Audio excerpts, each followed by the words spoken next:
নমস্কার বন্ধুরা, তোমরা সবাই কেমন আছো? আশা করছি ভীষণ ভালো আছো। আমিও কিন্তু ভীষণ ভালো আছি। আমি প্রিয়াঙ্কা, আমার পাঁচমিশালিতে তোমাদের অনেক অনেক স্বাগত।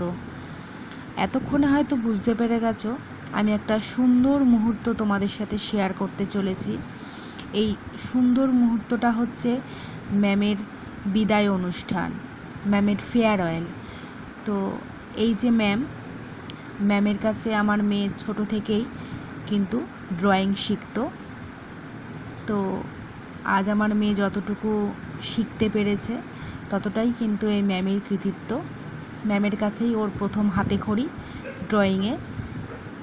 আর ম্যাম খুব সুন্দরভাবে নিজের মতো করে হাতে ধরে কিন্তু ড্রয়িংটা ওদের শেখাতো। তো যাই হোক, ম্যামের বিয়ে হয়ে গেছে, বিয়ে হয়ে যাওয়াতে আর ওদের ড্রয়িং শেখাতে পারছে না। তারই মধ্যে এটাও চাইবো ম্যাম যেন নতুন জীবনে খুব ভালো থাকে, সুস্থ থাকে, হ্যাপি থাকে। সবারই চোখ কিন্তু ভারী হয়ে এসেছে। একটু কেক কাটিং হয়েছে, সবাই ম্যামকে কেক খাইয়ে দিয়েছে, ম্যামও সবাইকে কেক খাইয়ে দিয়েছে। একটা সুন্দর সন্ধ্যা আমরা কাটালাম। আমরা অভিভাবকরাও ছিলাম, আর ম্যামের কিছু স্টুডেন্টও ছিল। মনে হচ্ছিল এই সুন্দর মুহূর্তটা যেন না কাটে। ম্যামকে কিন্তু আমরা সকলে ভীষণ মিস করব।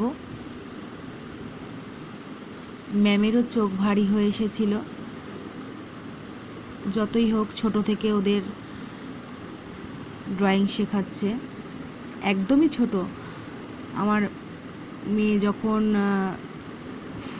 5 বছর বয়স, তখন থেকে ওকে ড্রয়িংটা শেখাচ্ছে। তো যতই হোক, এরপর যে যেমন ম্যামকে নিজের মতো করে উপহার দিয়েছে, সত্যি খুব খারাপ লাগছিল। কিন্তু খারাপ লাগলেও কিছু নেই, কারণ জীবনে সবাইকেই এগিয়ে যেতে হবে। সময়টা তো এক জায়গায় থেমে থাকলে হবে না।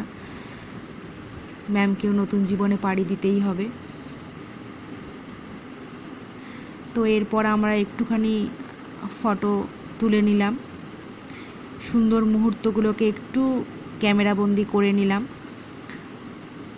আর তোমাদের যদি এই পুরো ভিডিওটা আমার ভালো লেগে থাকলে অবশ্যই লাইক, শেয়ার, কমেন্ট করতে একদম ভুলবে না। আর যারা নতুন বন্ধু আছো তারা চ্যানেলটাকে সাবস্ক্রাইব করে পাশে রাখা বেল বাটন টিপে দেবে, তাহলে সবার আগে নোটিফিকেশানে তোমাদের কাছে কিন্তু আমার ভিডিওগুলো চলে যাবে। আবার নতুন ভিডিওর জন্য অপেক্ষা করো। আজকের মতো এইটুকুই, টাটা।